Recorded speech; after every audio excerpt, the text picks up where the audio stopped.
Oui. Je sais que ça va faire plaisir à Esdine, puisque Hinda a eu l'idée de vous parler de la musicothérapie. Alors je sais qu'en Tanzanie, ils sont très forts.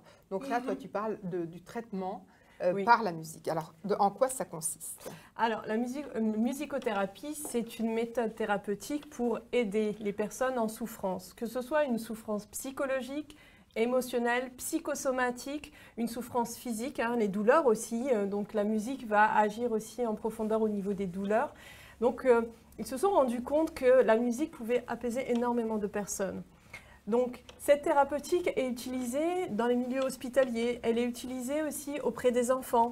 Donc, les enfants qui sont un peu agités, on va leur permettre justement de prendre conscience de leur corps par justement la prise de conscience de ce qui se passe à l'intérieur et au niveau émotionnel aussi par la musique.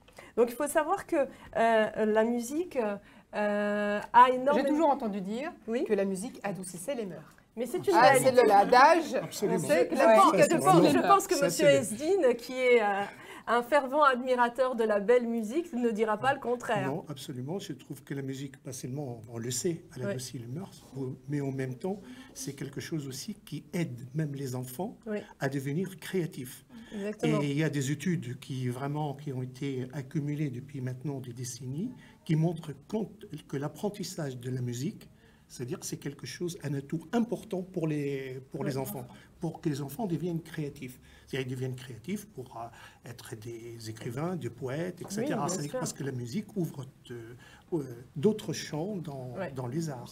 Exactement, la musique ouvre d'autres horizons. La musique va permettre de canaliser l'attention, que ce soit des enfants ou des personnes malades, comme les maladies dégénératives comme Alzheimer, Parkinson. Donc on utilise aussi la musique pour ces personnes qui sont en souffrance, pour leur permettre justement de pouvoir avoir ce monde de poésie, ce monde de rêverie, ce monde où ils se sentent bien. Parce que faut savoir, bon, après vous avez plusieurs types de musique. Mais généralement, la musique qu'on va utiliser, même auprès des enfants, c'est une musique de relaxation, c'est une musique douce, c'est une musique classique qui va permettre justement, ce que disait monsieur Esdine, c'est la créativité, de permettre d'aller au plus profond des choses, au plus profond de l'imaginatif. Mais ça permet aussi d'agir au niveau cérébral et on se rend compte qu'au niveau des douleurs, c'est immense. Donc ce que ça va faire, ça va agir au niveau de l'humeur. On l'utilise aussi en milieu psychiatrique pour les malades bipolaires, les schizophrènes. Ça leur permet, pareil, de canaliser leur agressivité, leur violence et aussi de pouvoir s'exprimer parce que c'est une forme d'expression.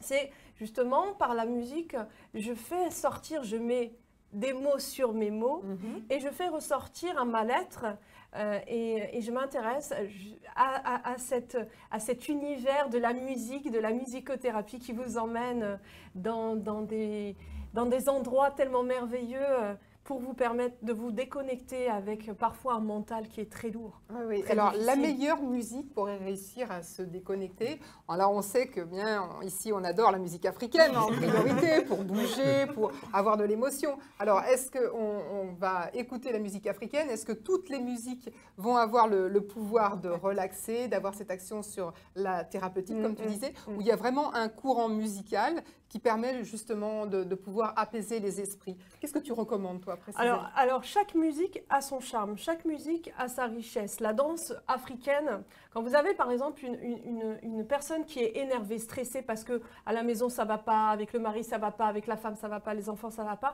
la danse africaine, c'est son monde à elle. Elle va permettre d'extérioriser trop de violence parce que sinon elle va regarder comme ça. Donc là, on évacue. C'est ce qu'on appelle la danse thérapeutique. Avec la musique, on évacue.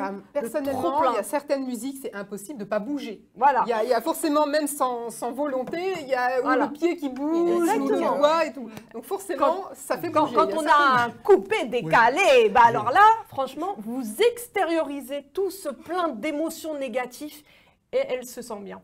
Après, au niveau des thérapeutiques des enfants et des personnes malades, on va plus utiliser des musiques classiques, des musiques de relaxation. Pourquoi? Parce qu'une étude a été faite, une étude concrète a été faite. Ils ont vu la molécule d'eau. Déjà, on connaît la mémoire de l'eau. La molécule d'eau, lorsqu'on mettait de la musique de relaxation, permettait d'être... Cette molécule a été harmonisée. C'est comme une sorte d'étoile. C'est vraiment vibratoire. C'est quelque chose de beau.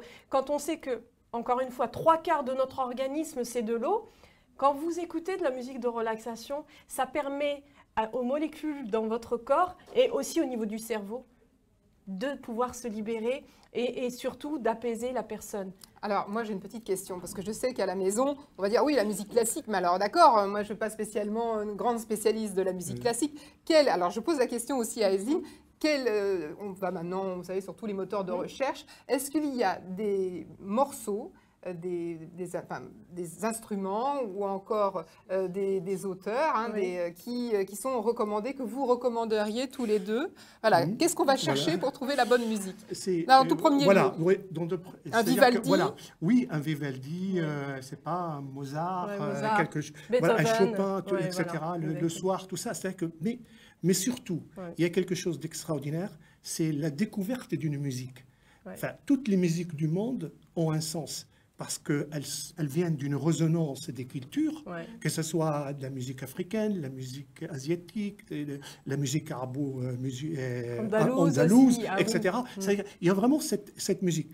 Je crois qu'il faut, une fois qu'on a choisi cette musique, il faut entrer dans cette musique et à ce moment-là de savoir quelle pénétration, quelle sensation on a avec son âme intérieure. Exactement. Et c'est comme ça, on dit, tiens, une musique qui nous convient, qui nous fait vibrer. Voilà, qui nous fait vibrer. Et il y a des musiques qui sont agressives. Et là, bon, je veux pas être très méchant.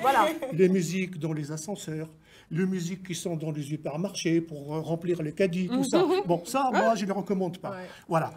Mais c'est vrai, oui. C'est ce que disait justement M. Ezine, c'est que la musique, il faut qu'elle vibre en vous. Chaque personne est différente parce qu'une musique, par exemple, de Mozart va vibrer de différentes manières chez chaque individu. Donc le plus important, écoutez votre corps, votre mental, et ça c'est très important. Et une dernière chose aussi, c'est utiliser, quand vous êtes enceinte, utilisez la musique de relaxation parce que ça va favoriser le lien entre la mère et l'enfant.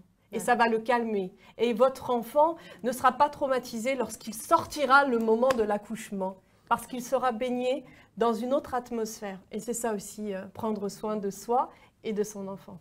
Je vais vous donner un exemple vraiment de deux musiques. Moi, je suis, d'un certain âge, hein, ça se voit. Voilà. Donc, j'écoutais à un moment donné l'émission Radioscopie de Chancel, et cette musique vraiment de radioscopie dans les années 70, c'est-à-dire, elle est restée bien sûr pendant 25 ans, et quand je l'écoute aujourd'hui, eh ben, j'ai la voix de Marguerite Yourcenar, j'ai la voix de Jean-Paul Sartre, j'ai la voix de tout ce qui accompagne la mémoire. Et il y a une autre musique extraordinaire, c'est celle de Apostrophe. Cette musique-là, voilà, qu'on connaît bien, et cette musique, tout d'un coup, on voit des livres, on voit des choses extraordinaires. Il y a l'imaginaire qui se met en marche. Alors, on va continuer, Ezine, le rendez-vous, effectivement, avec la musique, avec Ezine. On va retrouver Founé qui va nous parler des cellules mortes, hein, pas des notes de musique. Et c'est vrai que ce que vous disiez, Ezine, on va mettre tout ça sur le site. On a parlé d'Apostrophe, de ces musiques-là. Si vous ne connaissiez pas forcément, vous pourrez retrouver tous les éléments en moteur de recherche. Vous pourrez savoir de quoi il est question. Tout de suite, on fait une petite pause. Vous allez voir, on va retrouver la grande prêtresse de la beauté qui va s'occuper d'une seule chose, de vos cellules mortes, et pouvoir s'en débarrasser.